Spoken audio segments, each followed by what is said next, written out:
Assalomu alaykum do'stlar. Bugungi Python haqida birinchi dars videomizga xush kelibsiz. Python dasturlash tili bu hozirda eng sodda dasturlash tillaridan biri hisoblanib, boshlang'ich o'rganuvchilar uchun juda qulay dasturlash tili hisoblanadi. Birinchi qiladigan ishimiz Python dasturlash tilini kompyuterimizga yuklab olish. Buning uchun brauzerni ochamiz.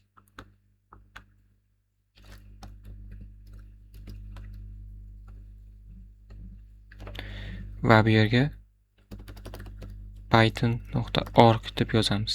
Ya'ni bu Pythonning o'zini ofitsialniy veb-sayti bo'lib, siz bu yerdan yuklab olishingiz mumkin. Pythonda xohlasangiz Windowsga, macOSga, Androidga yoki iOSga yuklashingiz mumkin. Bundan tashqari Linux ham qo'llab-quvvatlanadi. Mana bu yerda Download Python Install Manager deb bosamiz.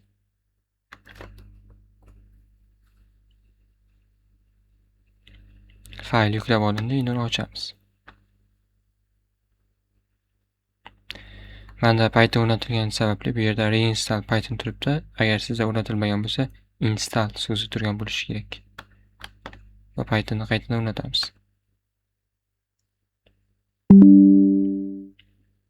Python o'rnatildi. Endi launch tuzib bosamiz.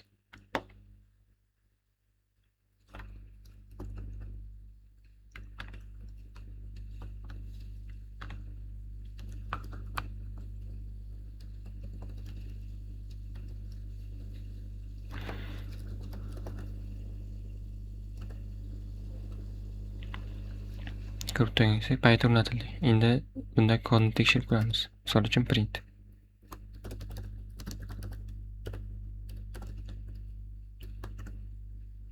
Ko'rib turganingizdek Python dasturlash tilimiz ishlayapti. Kompyuterimizga muvaffaqiyatli o'rnatildi. Endi mana bu yerda Python darslik yaratib oldik va buni kod editorida ochishimiz uchun, ya'ni Python uchun alohida kod tahrirlash muharriri chiqarilgan. Bu PyCharm hisoblanadi. Buni yuklab olishingiz mumkin.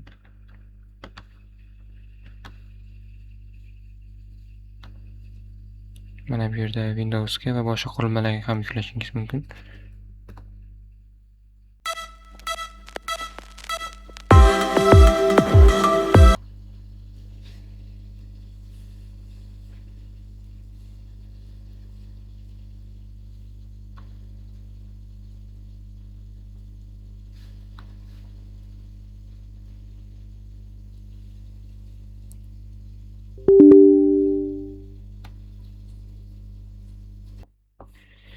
Ko'rib turganingizdek qo'llab-quvvatlovchi kod tahriri tushdi.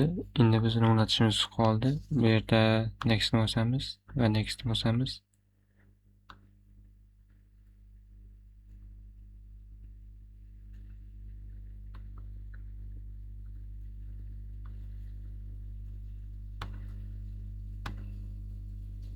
Va install bosamiz.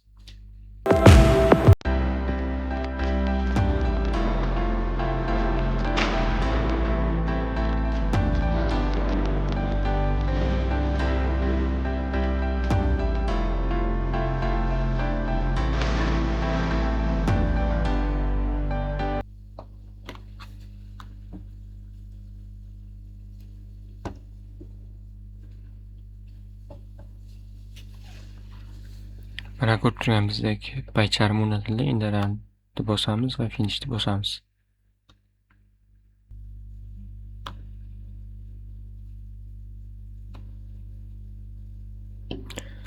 Menda JetBrains mavjud bo'lgani sababli JetBrainsdan PyCharmga ma'lumotlarni ko'chiryapti.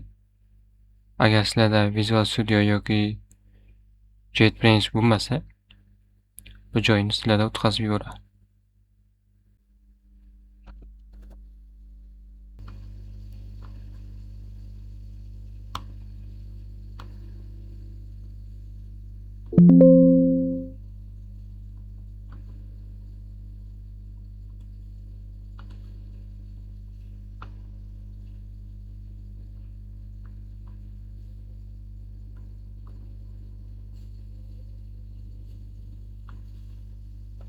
Bu Bu yerga birinchi dars deb papka yaratib olamiz va birinchi darsning ichiga kodimizni yozamiz.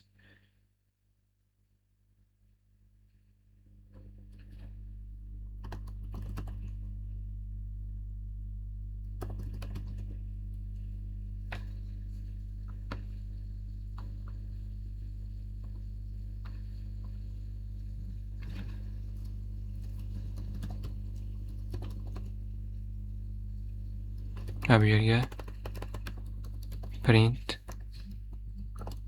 hello world deb yozib kodimizni tekshirib ko'ramiz. Mana ko'rib turganimizdek dasturimiz ishladi. Keyingi darslarda boshqa mavzular haqida gaplashamiz. Misol uchun o'zgaruvchilar. Bugungi darsimiz shundan iborat edi. Keyingi darslarda ko'rishguncha.